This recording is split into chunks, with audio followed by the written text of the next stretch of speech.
A local volunteer put a spin on the classic Cinderella movie, presenting the first annual Spinderella bicycle ride in Pocatello. Our Haley Smith met up with this super volunteer to see what she did to win the Spotlight of the Month.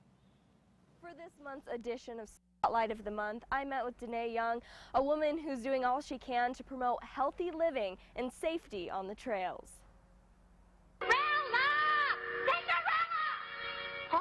All right, I'm coming. The classic Disney movie Cinderella is sure to tug at your heartstrings, but you don't always need a Prince Charming to have a ball. Instead, more than 300 women in the Gem State traded in their glass slippers for a pair of cleats and rode off into the sunset for the first annual Spinderella. You know, an idea spawned from a conversation with a friend to this amazing ride that's going to be done annually, and I couldn't have done this without the committee that backed me. They were all amazing and worked so hard and diligently.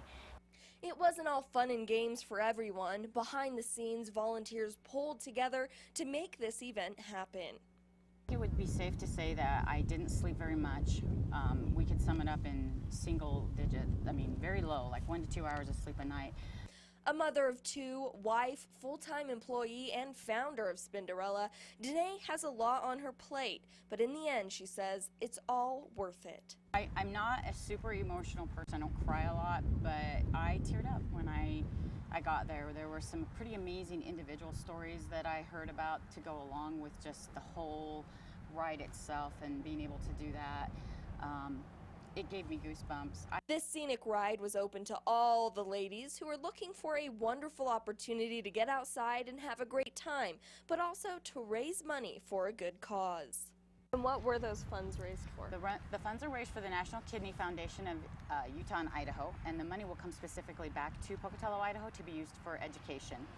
An annual event now. The response was overwhelming. So we'll do it again, and every year it will be a different charitable organization, because we created Pocatello Women's Cycling so that we could get not-for-profit status. So then therefore we could donate the money to whichever charity the committee selected. And this cyclist nominator says she feels her Spinderella adventures are far from over. Quote, she pushed herself and those volunteers that helped her to bring a high-quality event to this area. Many of the racers were so excited to enjoy our great area and plan on coming back year after year. Reporting from Taysom Trail, Haley Smith, KPVI News 6. So if you'd like to nominate someone for next month's Spotlight of the Month or get involved in volunteer efforts throughout the community, head on over to kpvi.com, or you can hit the United Way of Southeast Idaho's webpage. Match up your volunteer opportunities.